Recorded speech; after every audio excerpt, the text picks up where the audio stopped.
On this question, we want to use the graph of a basic function and a combination of transformations to sketch the graph of the function. The function we're working with is g of x equals negative 1/3 absolute value of x plus 3 plus 1. The absolute value bars in our function gives us an indication that our base function is the absolute value function, which is y equals absolute value of x. So we want to take a moment to reflect on what the shape of that graph is. The graph with the absolute value of x is going to be a V-shaped graph, and that corner that's created by the V is going to occur at the origin where the x and y axis crosses each other. So that's going to be helpful as we look through our transformations and adjusting that graph to a new position, knowing that that corner occurs at 0, 0. So then I'm going to take a moment to analyze the different operations that are displayed in this function. So we have a negative, we have this 1/3, which is being multiplied. We have a plus 3, and we have, let's get one more color, this plus 1. Each one of these operations indicates a different transformation that occurs to the graph. Transformation meaning a change.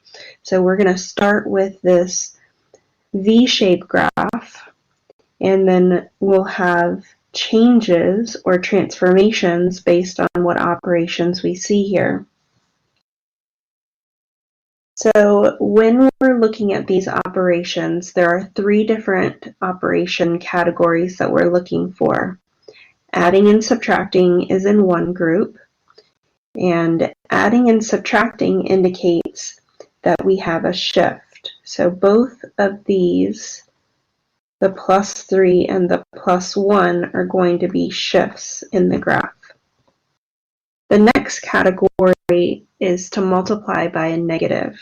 And when you multiply by a negative, you get a reflection.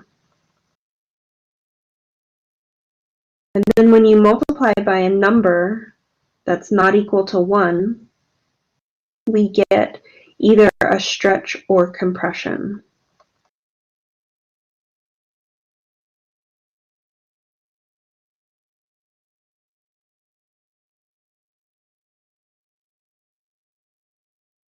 So then we want to narrow down what type of reflection, what type of shift, or what type of stretch or compression. And all of these transformations can be put into 2 categories, which are either horizontal or vertical. All of the operations that are inside of our base function, inside of the absolute value, are horizontal transformations. So the plus 3 is going to be a horizontal shift, and the other 3 operations are outside of the absolute value and will all be vertical transformations.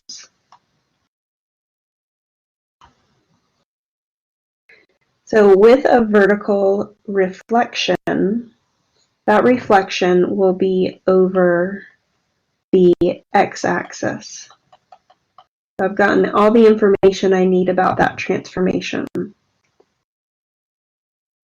For the stretch or compression, because I'm multiplying by a number that's in between 0 and 1, this is going to be a compression. So it's going to be a compression by 1/3. And that's because our number 1/3 is in between 0 and 1.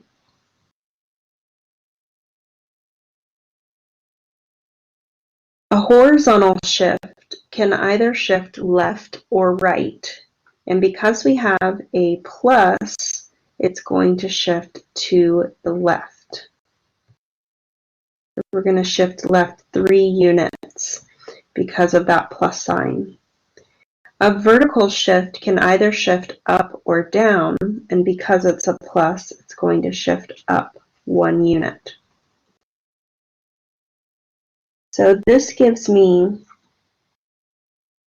an idea of what transformations to apply to our absolute value graph, to our V-shaped graph. I want to apply the horizontal and vertical shifts because that's going to change the location of our corner. So if I shift to the left 3 and up 1,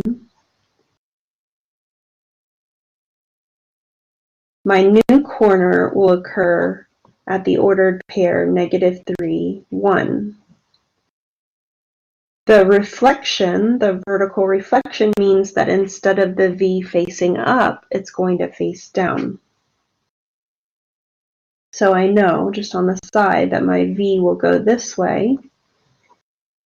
And then the stretch, excuse me, this is a compression. This compression is going to compress vertically.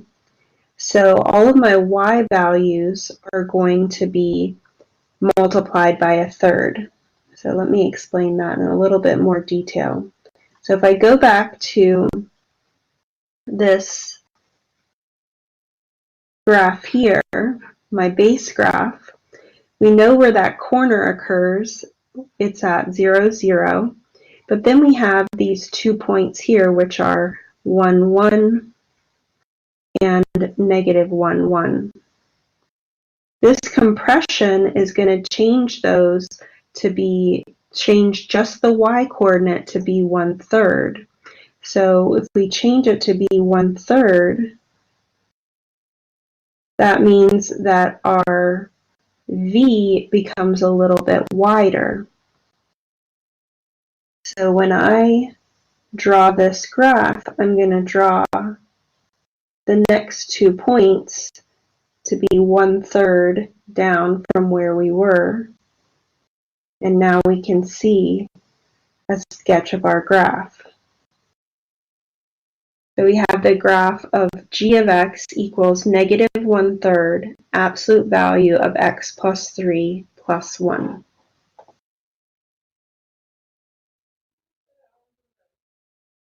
Thank you for checking out my videos. Have a great day.